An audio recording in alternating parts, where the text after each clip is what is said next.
the idea of raising a lifelong learner is you're teaching by example. Talk about lifelong learning and teaching by example. And then 2, love unconditionally, which, let's just be crystal clear, Stoic philosophy does not have the image of being very cuddly, right? The Stoics, and yet if you read Marcus Aurelius or Meditations, you see a lot of presence. Like, I want to be there. I want to see the sights and smell the smells. And, we get a lot of, there is a sort of an awareness when you get into Stoicism. But I mean, think of the word Stoic, like, oh, he's a very Stoic gentleman, or she is Stoic in her approach to X.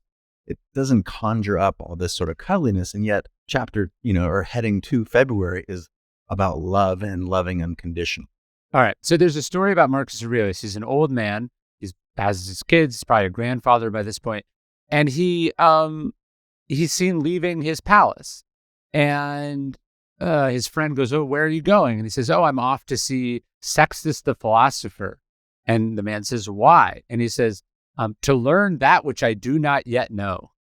And the man says, "This is amazing. Here you have the emperor of Rome, this wise, beloved figure, taking up his tablets and going to school." And you think about what a powerful example that would be for his children, right? We say we want our kids to be lifelong learners. We say learning never stops. We say there's a difference between school and education.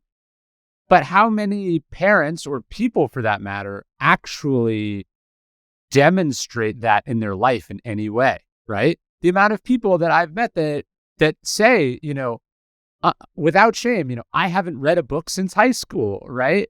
That have no idea what's happening in the world, let alone, take a creative live course or a course at the local community college, or do how have you demonstrated to your kids that learning is the thing you do for life? I mean, I one of the entries I have in the book, I talk about how, if you were to ask a kid what the best part of being an adult is, you might hear them say, you don't have to go to school anymore, because that's what seems to mark the transition into adulthood.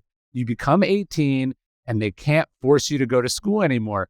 And so they might think that this thing is over. And so how do we actually demonstrate that to our kids? And then how do we raise them in a household in which learning isn't a chore, but a thing one does voluntarily and enthusiastically for the whole of their life? That, to me, is a sign of successful parenting.